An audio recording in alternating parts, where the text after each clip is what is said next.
Our next millionaire from Horseshoe, Cincinnati is Kevin Lewis. Kevin Lewis. 10 taong aksidenteng kumita ng milyon. Hindi lahat ng milyonaryo ay nagsimulang may plano o may layunin na maging milyonaryo. Kaya naman ang kanilang biglaang pagiging mayaman o milyonaryo ay kanilang itinuturing na blessing na nagsimula dahil sa isang biglaang desisyon, simpleng pagkakamali o kaya naman dahil sa di sinasadyang discovery na nagdala sa kanila sa hindi inaasahang kayamanan. Ang mga hindi inaasahang tagumpay na ito ay makikita na ang swerte at tamang pagkakataon pala ay pwedeng magtagpo sa pinaka hindi inaasahang paraan. Kaya naman sa video na ito, ating kikilalanin at aalamin ang kwento ng 10 individual na hindi sinasadyang kumita ng milyon-milyon. Dito makikita at malalaman natin ang kanilang mga kwento na magbibigay inspirasyon at patunay na ang kayamanan ay pwedeng magmula sa pinakaordinaryong pagkakataon lamang. At kung minsan pa ay dala na rin ng kaunting swerte. Kaya naman simulan na natin. Number 1, Alex Chew. Si Alex Chew ay isang British entrepreneur na naging milyonaryo sa di sinasadyang tagumpay noong 2005 sa edad na 21 habang siya ay nag-aaral. Bago siya yumaman, si Chew ay isang simpleng estudyante sa Wiltshire, England na nag-aalala kung paano niya mababayaran ang kanyang mga gastusin sa university, na kung saan nais niyang makahanap ng solusyon upang makalikom ng pera para sa kanyang tuition, kaya't naisip niya ang isang kakaibang website na tinawag na The $1 Million Homepage. Dito nagsimula ang kanyang daan tungo sa milyon-milyong dolyar. Ang ideya sa likod ng The $1 Million Homepage ay simple lamang, na kung saan siya ay lumikha ng isang webpage na may 1 milyong pixels at kanyang ibinenta ang bawat pixel sa halagang $1 bilang advertising space, na kung saan ang bawat advertiser ay may karapatang ilagay ang kanilang logo o imahe sa mga pixels na kanilang binili. Kaya naman lumaki ang interest ng mga kumpanya at maliliit na negosyo sa kanyang proyekto. Sa kabila ng pagiging eksperimento lamang, naging viral ang website dahil sa natatanging konsepto nito at maraming tao sa buong mundo ang nabighani sa ideya. Sa unang ilang buwan, mabilis na nabili ang libu-libong pixels at unti-unting kumalat ang balita sa media. Sa tulong ng mga balitang ito at ng internet hype, mas lalong dumami ang mga advertisers na gustong bumili ng pixels sa kanyang website. Sa loob lamang ng 5 buwan, nakalikom si Alex ng halos $1 milyong mula sa simpleng ideyang ito. Kaya naman mula sa pagiging simpleng estudyanteng nangangarap makahanap ng pang-tuition, naging milyonaryo siya at nakilala sa internet. Ang tagumpay ng The $1 Million Homepage ay nagbigay daan para kay Alex Chew na makapasok sa mas maraming entrepreneurial ventures. Nagpatuloy siya sa larangan ng tech at itinatag ang app na Calm na ngayon ay isa sa pinakasikat na meditation apps. Ang kanyang tagumpay ay isa sa mga patunay na ang swerte at pagiging malikhain kahit sa simpleng paraan ay maaring magdala ng hindi inaasahang kayamanan. Number 2, Charlie Ayers. Si Charlie Ayers ay kilala bilang dating chef ng Google na aksidenteng naging milyonaryo dahil sa kanyang trabaho at ang tiwala na ibinigay sa kanya ng kumpanya. Bago siya yumaman, si Ayers ay isang simpleng chef na may malaking interes sa pagluluto at karanasan sa food industry sa San Francisco Bay Area. Nagsimula siyang magtrabaho bilang private chef sa iba't ibang tech companies at mga event. Pagkatapos ng ilang taon ng pagtatrabaho sa mga restaurant at catering, natanggap siya bilang head chef ng Google noong 1999. Sa panahon na nagsisimula pa lang lumago ang kumpanya at may halos 40 na empleyado pa lamang. Sa kanyang pagiging head chef sa Google, responsable si Ayers sa pangangalaga sa mga pang-araw-araw na pagkain ng mga empleyado sa opisina, na kung saan kakaibang experience ang naibigay niya sa mga empleyado ng Google sa pamamagitan ng masasarap, sariwang pagkain na naging bahagi ng kultura ng kumpanya. Malaking bahagi ng kanyang tagumpay ay ang kanyang kakayahan na magbigay ng dekalidad na pagkain na naging susi sa pagsasakatuparan ng Google cafeteria culture, na kung saan naging inspirasyon ito para sa iba pang tech companies na alagaan ng kanilang mga empleyado. Dahil sa dedikasyon at kontribusyon niya sa pagpapabuti ng workplace environment, binigyan si Ayers ng pagkakataon na bumili ng Google stock options nung nasa simula pa lamang ito. Hindi inaasahan ni Ayers na ang stock options na ito ay magiging milyon-milyong dolyar pagdating ng panahon. Samantala, nang mag-IPO ang Google noong 2004, ang mga stock options niya ay lumago ng higit sa $26 million. Kaya naman mula sa pagiging simpleng chef, si Ayers ay naging milyonaryo at nakilala sa larangan ng culinary entrepreneurship. Gayunpaman, umalis siya sa Google noong 2005 upang buksan ang sarili niyang restaurant at ibang negosyo sa industriya ng pagkain. Ang kanyang kwento ay patunay na ang pagsisikap sa trabaho, maging sa larangang tila ordinaryo o pangkaraniwan, ay maaring magdala ng hindi inaasahang yaman. Sa isang oportunidad na aksidenteng nagbigay daan sa kanyang tagumpay, ipinakita ni Charlie Ayers na ang pagiging dedikado at bukas sa mga posibilidad ay may malaking pabuya na sa kanyang kaso ay milyon-milyong dolyar mula sa isang tech na kumpanyang ngayon ay kilala sa buong mundo. Number 3, Glenda Blackwell. Si Glenda Blackwell ay isang simpleng ginang mula sa North Carolina, USA na aksidenteng naging milyonarya sa isang kakaibang pagkakataon noong 2016. Bago siya yumaman, si Glenda ay namuhay ng simple kasama ang kanyang pamilya at kadalasan ay dumaranas ng financial problems. Samantala kasama ang kanyang asawa na si Buddy, madalas silang bumibili ng mga lottery tickets at nagsusugal sa maliit na halaga sa pag-asang manalo at kahit paano ay mabawasan ang kanilang mga gastusin. Gayunpaman, sa kabila ng ilang beses na pagsubok, madalas na natatalo lamang sila at hindi nagtatagumpay sa mga nabili na tickets. Ngunit isang araw noong October 2016, nang bumisita siya sa isang convenience store, hiningi ni Buddy na bumili siya ng 2 Powerball tickets. Ngunit sa halip na sundin ang gusto ng asawa, bumili si Glenda ng isang $10 scratch-off ticket upang patunayan na hindi ito mabisang paraan ng pagkuha ng pera at nais niyang ipakita sa asawa na mali ang pagsugal sa ganitong paraan. Sa kanyang pagkagulat, ang ticket na kanyang binili ay nagwagi ng $1 million. Hindi niya inaasahan ang biglaang pag-ulan ng grasya at sa simpleng desisyong iyon na akala niya ay katuwaan lamang, biglang nagkaroon sila ng pera na magbabago sa kanilang buhay. Matapos ang panalong iyon, sinabi ni Glenda na ang pera ay kanyang gagamitin para sa kapakanan ng kanilang pamilya at upang masiguro ang kinabukasan ng kanilang mga apo. Nagbigay siya ng isang nakakatawang komento na kaya siya nanalo ay dahil sa magandang pagkain ng humble pie. Dahil sa hangad niyang patunayan ng kawalang saysay ng pag-scratch off ng tickets, ngunit hindi inaasahan ng kanyang pagkapanalo. Ang kanilang panalo ay nagbigay sa kanila ng financial security at nagturo ng aral sa pagiging bukas sa mga bagay na hindi inaasahan. Si Glenda Blackwell ay isang patunay na minsan ang kayamanan ay dumarating sa pinaka hindi inaasahang sandali. Ang kanyang kwento ay naging inspirasyon sa marami dahil ito ay nagpapakita na kahit sa simpleng aksyon o biruan, ang swerte ay maaaring pumanig sa iyo at magdala ng hindi inaasahang biyaya. Number 4. Mark McGwire. Si Mark McGwire ay isang sikat na baseball player sa Major League Baseball o MLB na naging milyonaryo hindi lamang dahil sa kanyang talento kundi dahil na rin sa di inaasahang pagkakataon na humantong sa kanyang malaking kita. Bago siya nakilala at yumaman, si McGwire ay lumaki sa Pomona, California at nagpakita ng husay sa sports mula sa murang edad, partikular na sa baseball at golf. Sa kolehiyo, naglaro siya para sa University of Southern California at nakilala bilang isang promising baseball player. Dahil sa kanyang galing sa larangan, siya ay napili sa MLB draft noong 1984 ng Oakland Athletics. Samantala nagpakitang gila si McGwire sa kanyang pagpasok sa liga at noong 1987 nakamit niya ang titulong Rookie of the Year matapos makapagtala ng record-breaking na 49 home runs na isang pambihirang accomplishment para sa isang rookie. Subalit ang tunay na rurok ng kanyang karera ay dumating noong 1998 nang makipagkompetensya siya kay Sammy Sosa sa makasaysayang home run chase na kung saan nilalayon nilang maabot at malampasan ang dating record ni Roger Maris na 61 home runs sa isang season lamang. Sa taong iyon, nagtala si McGwire ng 70 home runs na isang record na tumagal ng ilang taon at nagbigay sa kanya ng instant celebrity status. Ang kanyang mga laro ay nagbigay ng bagong sigla sa baseball at dumami ang mga manonood at ang kita ng liga dahil sa kanyang popularidad.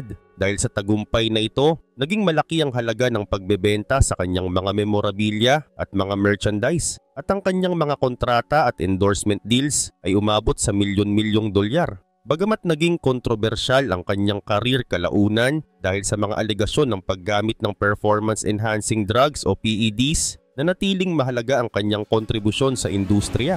Ang kontrobersyang ito ay humantong din sa mas malaking interes ng publiko sa kanyang buhay. na nagresulta sa mas malaking halaga para sa mga memorabilia na may kaugnayan sa kanya. Ang kanyang pagiging milyonaryo ay hindi inaasahan noong simula. Ngunit ang kanyang kontribusyon sa kasaysayan ng baseball ay nagbukas ng mga oportunidad para siya ay kumita na nagpayaman sa kanya. Kahit na may mga kontrobersya sa kanyang pangalan, si McGwire ay isang halimbawa kung paano ang isang di inaasahang pangyayari tulad ng isang makasaysayang home run chase ay maaaring magdala ng kayamanang higit pa sa inaasahan sa mundo ng sports. Number 5. Kevin Lewis. Si Kevin Lewis ay isa sa mga taong minsan nang naging headline bilang isang people who accidentally made millions. Bago niya narating ang rurok ng yaman, si Lewis ay isang ordinaryong mamamayan na may simpleng pamumuhay. Siya ay isang middle class na lalaki na may pangarap ngunit hindi kinakailangang nakatutok sa pagyaman. Katulad ng marami, si Kevin ay may mga trabaho at sideline na kadalasang hindi nagdudulot ng malaking kita. Ngunit ang kanyang pagiging kalmado at pagiging simpleng tao ay talaga namang nakaapekto sa kanyang pananaw sa buhay. Samantala, ang kwento ng aksidental na pagyaman ni Lewis ay nag-ugat sa isang pagkakamali sa isang lottery system. Noong 2013 nang ang kanyang buhay ay nag 180-degree turn nang matapos siyang manalo ng jackpot sa isang lokal na lottery. Ngunit ang hindi pangkaraniwan dito ay hindi siya dapat kasama sa listahan ng mga nanalo dahil nagkaroon ng technical na error sa sistema at kahit hindi siya ang dapat na manalo, itinuring ng kumpanya ang pagkakamali bilang isang lehitimong panalo upang maiwasan ang anumang legal na kaso o kontrobersya. Bago pa ang pagkapanalo, si Kevin ay walang interes sa pagsusugal o pagbili ng mga tiket sa lottery. Kaya naman isang beses lang siyang sumubok dahil sa pag-uudyok ng kaibigan at sa kanyang suwerte, doon nagsimula ang pagbabago sa kanyang buhay. Hindi ito plano o isang matagal na pinag-isipang diskarte, ngunit isang simpleng aksidente na nagdala ng milyon-milyong dolyar sa kanyang mga kamay. Matapos manalo, si Kevin ay naging matalino sa pamamahala ng kanyang pera. Hindi niya sinayang ang pagkakataon dahil siya ay nag-invest sa mga property at negosyo na naging tulay sa kanyang pangmatagalang yaman. Sa kabila ng instant na pagyaman, nanatili siyang humble at patuloy na tumutulong sa kanyang komunidad. Sa bawat hakbang niya matapos ang pagkapanalo, pinatunayan niya na ang yaman, kahit aksidenteng nakuha, ay maari pa ring palaguin sa matalinong paraan. Dahil dito naging inspirasyon si Kevin Lewis sa marami dahil ipinakita niya na ang swerte at pagkakataon, kahit minsan ay aksidenteng dumating, ay maari pa ring magsilbing pundasyon ng tagumpay. Ang kanyang buhay bago yumaman ay tila simbolo ng paghihintay ng tamang pagkakataon at ang simpleng aksidente na nagdala ng milyong dolyar sa kanya ay itinuring na isang unexpected blessings. Dahil sa isang iglap, ang simpleng taong ito ay naging isa sa mga pinakahinahangaan at pinag-usapang kwento ng accidental wealth sa kasaysayan. Number 6. Sara Blakely. Si Sara Blakely ay kilala bilang isa sa mga pinakamatagumpay na babae sa mundo ng negosyo at siya rin ang nagtatag ng tanyag na brand na Spanx. Ngunit bago niya narating ang tagumpay at maging isang people who accidentally made millions, si Blakely ay dumaan sa mga hamon at hindi inaasahang pagkakataon na nagbukas ng pinto patungo sa kanyang yaman. Bago niya itatag ang Spanx, si Sara ay nagtatrabaho bilang sales trainer sa isang kumpanya ng fax machine. Hindi madali ang buhay na kanyang pinagdadaanan noon dahil siya mismo ay kailangang pumatok mula sa isang opisina patungo sa iba para magbenta ng mga fax machines na kung saan madalas siyang tinatanggihan at sinusubok ng stress ng trabaho. Gayunpaman, ang lahat ay nagsimula nang si Sara ay naghahanda para sa isang party at nagdesisyon siyang gupitin ang paa ng kanyang pantyhose upang hindi makita ang linya sa ilalim ng kanyang fitted pants. Dahil dito napansin niya na nakakapagbigay ito ng maayos na linya at hugis sa kanyang katawan. Ngunit ang nagupit na gilid ay madalas na nagro-roll up. Dahil sa problemang ito, naisip niyang posibleng may market para sa ganitong uri ng produkto. Walang anumang formal na karanasan sa fashion industry, ngunit sa kanyang dedikasyon, sinubukan niyang gumawa ng prototype at naghahanap ng mga pabrika na maaring makatulong sa kanya. Matapos ang serye ng pagtanggi mula sa iba't ibang pabrika, nakakita siya ng isang tagagawa na sumang-ayon na bigyan siya ng pagkakataon. Sa loob lamang ng isang gabi, si Sara ay nakakuha ng ideya mula sa isang aksidenteng pagkagupit ng kanyang pantyhose na naging simula ng kanyang multimilyong dolyar na negosyo. Gamit ang $5,000 na ipon, inilunsad niya ang Spanx noong 2000 na noong una ay walang anumang budget para sa advertising o marketing. Ang kanyang pagtagumpay ay nagsimula sa salita-salita at sa kanyang determinasyon na ipakita ang produkto sa mga retail stores. Ang isang malaking break ni Sara Blakely ay nangyari nang malaman ni Oprah Winfrey ang tungkol sa kanyang produkto at isinama ito sa Oprah's Favorite Things noong 2000. Mula roon mabilis na tumaas ang benta ng Spanx at sa loob lamang ng ilang taon, naging isang global brand na ito. Si Sara ay naging isang billionaire at tinanghal bilang pinakabatang self-made female billionaire sa mundo ng Forbes. Gayunpaman, kahit na hindi sinadya ni Sara Blakely na maging milyonarya, ang kanyang kakayahan na makakita ng simpleng problema at lumikha ng solusyon ay nagdala sa kanya ng hindi inaasahang kayamanan. Ang kanyang kwento ay nagsilbing inspirasyon sa maraming kababaihan na sumubok magtayo ng sariling negosyo kahit na walang formal na karanasan o napakalaking kapital. Ang kwento niya ay patunay na ang pagkakaroon ng isang ideya kasama ng determinasyon at sipag ay maaaring maging susi sa paglikha ng multimilyon-dollar na tagumpay. Number 7, Craig Newmark. Si Craig Newmark ay isang kilalang American internet entrepreneur at philanthropist na lumikha ng Craigslist na isang online classified ads website na ngayon ay ginagamit sa iba't ibang bahagi ng mundo. Si Newmark ay nagmula sa simpleng pamumuhay lamang bago siya maging accidental millionaire. Bago niya itinatag ang Craigslist, siya ay isang ordinaryong software engineer na nagtatrabaho sa iba't ibang tech companies, kabilang na ang IBM at Charles Schwab. Mahilig siyang makipag-interact sa mga tao at kilala siya bilang isang natural na tagapagbigay ng impormasyon, lalo na sa komunidad ng San Francisco. Samantala, noong 1995, nagsimula si Craig sa pamamagitan ng pagsesend ng email sa kanyang mga kaibigan at kapwa tech enthusiasts tungkol sa mga events tulad ng mga party, networking opportunities at tech meetups. Dahil sa kanyang likas na ugali na makatulong, ang kanyang simpleng email list ay naging isang uri ng newsletter na tinawag niyang Craigslist. Sa simula, ito ay isang walang bayad na serbisyo para sa kanyang mga kaibigan kung saan nagsimula siyang mag-post ng iba't ibang classified ads. Mabilis na kumalat ang balita tungkol sa Craigslist at unti-unting dumami ang mga tao na gustong mag-post ng sarili nilang mga ads sa nasabing listahan.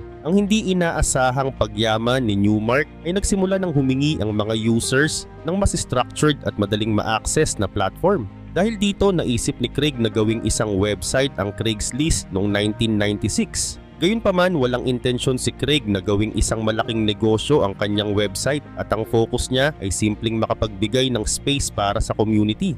Noong una, wala siyang balak na kumita mula rito. Ngunit nang magsimula ng mag-grow ang site at marami na ang mga gumagamit, kinakailangan na niya itong gawing mas professional at organized. Sinimulan niyang mag-charge ng maliit na fee para sa mga job postings at ilang partikular na kategorya na siyang naging pangunahing source ng kita ng Craigslist. Dahil sa kanyang simpleng pagtingin sa buhay at pagiging altruistic, hindi naging pangunahing goal ni Craig ang kumita ng milyon-milyong dolyar. Sa halip, gusto niyang mapanatiling simple, user-friendly at kapaki-pakinabang ang kanyang website para sa mga ordinaryong tao. Gayunpaman, dahil sa laki ng user base ng Craigslist, mabilis itong lumago at naging isa sa mga pinaka-popular na classified websites sa buong mundo. Ang site ay hindi flashy o puno ng advertisements, bagay na nagpapanatili sa pagiging praktikal at kaaya-aya nitong tingnan ayon sa mga gumagamit. Ang kita ng Craigslist ay patuloy na lumalaki at sa kabila ng kanyang yaman, si Newmark ay nanatiling grounded at aktibo sa philanthropic activities tulad ng Craig Newmark Philanthropies. Ang kwento ni Craig Newmark ay isang halimbawa ng accidental success kung saan ang kanyang simpleng kagustuhan na makatulong at magbigay ng espasyo para sa community ay nauwi sa isang multimilyong dolyar na negosyo. Patuloy niyang pinapatunayan na ang pagkakaroon ng malasakit at pagpapahalaga sa kapwa ay maaaring magdala ng tagumpay na hindi inaasahan. Number 8, Asa Candler. Si Asa Griggs Candler ay kilala bilang isa sa mga taong people who accidentally made millions dahil sa kanyang mahalagang papel sa pagbuo ng Coca-Cola bilang isang global na inumin. Ipinanganak siya noong 1851 sa Georgia, USA. Si Candler ay lumaki sa isang simpleng agricultural family. Bago siya naging matagumpay, nagtrabaho siya bilang isang pharmacist at negosyante na may ilang maliit na negosyo sa mga produktong pharmaceutical. Hindi siya nagmula sa marangyang pamumuhay at tulad ng marami, naghanap din siya ng mga paraan upang mapalago ang kanyang kabuhayan sa pamamagitan ng pamumuhunan sa iba't ibang oportunidad. Ang kwento ng kanyang tagumpay ay nagsimula nang bumili siya ng Coca-Cola formula mula sa inventor nitong si Dr. John Steed Pemberton noong 1888 sa halagang $2,300. Gayunpaman, ng panahong iyon si Pemberton ay dumaranas ng mga problemang pinansyal at nagkaroon ng sakit kaya't napilitan siyang ibenta ang formula sa isang murang halaga. Sa simula, hindi pa masyadong sikat ang Coca-Cola at tinitingnan lamang ito bilang isang tonic o medicinal syrup. Ngunit si Asa Candler ay may kakaibang pananaw at nakita niya ang potensyal nito bilang isang refreshing beverage. Naging accidental millionaire si Candler hindi dahil sa swerte, kundi dahil sa kanyang matalinong diskarte at kakaibang business strategy. Noong 1890s, ipinakilala niya ang Coca-Cola sa mas malawak na merkado at pinalakas ang distribution network nito.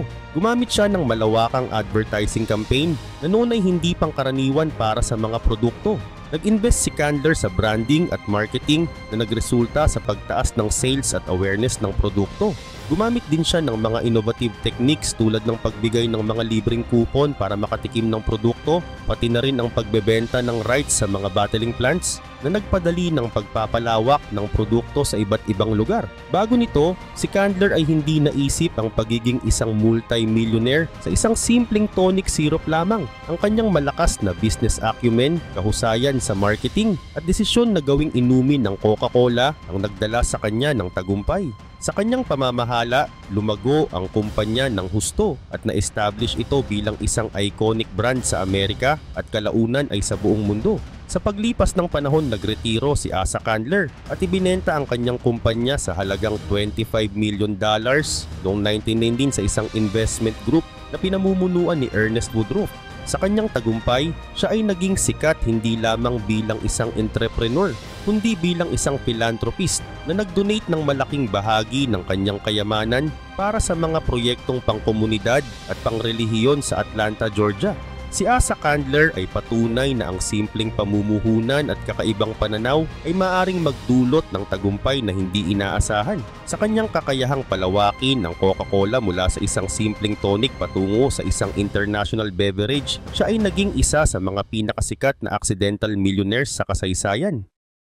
Number 9, Gary Dahl. Si Gary Dahl ay isang advertising executive na hindi inaasahang naging milyonaryo matapos niyang lumikha ng Petrac na isa sa mga pinakasikat na novelty items noong 1970. Ipinanganak si Dahl noong 1936 sa Bottineau, North Dakota at lumaki sa isang pangkaraniwang pamilya. Bago siya yumaman, nagtrabaho siya bilang isang advertising copywriter kung saan ginugol niya ang karamihan ng kanyang oras sa paglikha ng mga marketing strategies para sa mga kliyente. Ang ideya ng Petrac ay ipinanganak mula sa isang simpleng biro habang nag-iinuman kasama ang kanyang mga kaibigan noong 1975. Napag-usapan nila kung gaano kahirap mag-alaga ng mga tunay na alagang hayop at sa puntong yon birong sinabi ni Dahl na ang perfect pet ay isang bato dahil hindi ito nangangailangan ng pagkain, paglalakad o kahit alagaan. Sa halip na hayaan ang ideya bilang isang biro lang, naisip ni Dahl na ito ay maaaring maging isang matagumpay na produkto. Bilang isang advertising professional, si Gary Dahl ay may kaalaman sa packaging at marketing, kaya't sinimulan niyang magplano para gawing isang produkto ang Petrac. Naisip niya na ang batong ito ay dapat i-present na parang tunay na alaga. Bumili siya ng mga makinis na bato mula sa Mexico na nagkakahalaga lamang ng sentimo bawat isa at inilagay ang mga ito sa isang kahon na mayroong air holes at straw upang magmukhang may buhay na nilalang sa loob. Kasama ng Petrac ang isang instruction manual na puno ng witty at sarcastic na mga tips kung paano alagaan ng bato, bagay na nagdala ng karagdagang aliw sa mga mamimili. Noong ipinakilala ni Dahl ang Petrac sa merkado, ito ay naging isang instant hit. Ang mga tao ay natuwa sa novelty at humor na hatid ng produkto. Sa loob ng 6 na buwan, ang Petrac ay nakabenta ng higit sa 1.5 million units na bawat isa ay nagkakahalaga ng $3.95. Sa halagang sentimo bawat bato, nagdala ito ng malaking kita kay Gary Dahl. Nakalikom siya ng milyon-milyong dolyar sa loob ng maikling panahon. Bagamat ang kasikatan nito ay mabilis din na nawala. Bago niya narating ang tagumpay, si Dal ay hindi isang kilalang negosyante, kundi isang karaniwang advertising professional na may kakaibang ideya. Hindi niya inaasahan na magiging matagumpay ang Petrock, ngunit ang kanyang marketing acumen at kaalaman sa humor ng mga tao ang nagdala sa kanya sa hindi inaasahang tagumpay. Matapos ang Petrock, nagpatuloy siya sa advertising at nagsulat din ng ilang libro tungkol sa marketing. Ngunit ang kanyang pinakamalaking tatak sa kasaysayan ay ang pagiging creator ng Petrock. Naging simbolo si Gary Dahl ng isang accidental millionaire dahil sa kakayahan niyang gawing matagumpay ang isang simple at tila walang katuturang ideya. Ang kanyang kwento ay nagsilbing inspirasyon sa mga negosyante na minsan ang kakaibang ideya ang siyang magdadala ng tagumpay, basta't ito ay maitatawid sa tamang paraan sa mga tao. Number 10. Dr. John Harvey Kellogg and his brother Will Keith Kellogg. Sina Dr. John Harvey Kellogg at ang kanyang kapatid na si Will Keith Kellogg ay naging mga sikat na pangalan sa industriya ng pagkain dahil sa kanilang aksidenteng pagkakalikha ng cornflakes na nagbigay daan para maging milyonaryo ang magkapatid. Si Dr. John Harvey Kellogg ay isang doktor at health reformer sa Battle Creek Sanitarium sa Michigan, USA, kung saan pinangunahan niya ang iba't ibang uri ng health therapies na naglalayong pagandahin ang kalusugan ng kanyang mga pasyente. Kasama ang kanyang kapatid na si Will na isang negosyanteng praktikal ngunit mahilig mag-eksperimento, nagsikap silang maghanap ng masustansya at madaling ihanda na pagkain para sa mga pasyenteng nagpapagaling sa sanitarium. Sa proseso ng kanilang paghahanap, aksidente nilang naiwan ang naluto na grain mixture na dapat sanay para sa simpleng pagkain hanggang sa ito ay natuyo at naging crispy flakes. Pagkatapos nilang matoast ang mixture, na pagtanto nila na mayroon itong kakaibang lasa at texture na maaaring magustuhan ng mga tao. Simula sa simpleng eksperimentong ito, nadiskubre ni Will Keith Kellogg ang potensyal ng produkto at itinulak niyang i-market ang cornflakes hindi lang sa mga pasyente kundi sa mas malaking merkado. Ipinilit niyang pagandahin ang lasa sa pamamagitan ng pagdagdag ng asukal sa kabila ng pagtutol ni Dr. John na ayaw ng kahit anong pampatamis dahil sa kanyang mahigpit na paniniwala sa simple at health-focused na pagkain. Nang maglaon, naghiwalay ang kanilang landas dahil sa hindi pagkakasundo at itinatag ni Will ang Kellogg's Company noong 1906. Dito nagsimula ang kanyang tagumpay at naging isa ang Kellogg's sa mga unang brand na nag-commercialize ng ready-to-eat cereals na naging paborito sa buong Amerika at kalaunan sa buong mundo. Sa pamamagitan ng mahusay na marketing at pagpapakilala ng cereal bilang healthy breakfast food, mabilis na kumita ng milyon si Will at ang Kellogg's. Ang matagumpay na pagbebenta ng cornflakes na ito ay nagsimula ng isang malaking pagbabago sa industriya ng pagkain na kung saan binago nito ang konsepto ng almusal sa Amerika at kalaunan sa buong mundo. Si Will ay naging milyonaryo sa pamamagitan ng pagsunod sa kanyang business instincts, habang si Dr. John, bagamat may naiibang pananaw at hindi nakibahagi sa kita niya, ay nag-ambag pa rin sa pagbuo ng isang pagkain na nagkaroon ng malalim na impluwensya sa dietary culture. Ang pagkakalikha ng cornflakes ay isang halimbawa ng kung paano ang aksidente, sinamahan ng entrepreneurial spirit, ay nagbunga ng malaking tagumpay sa larangan ng negosyo.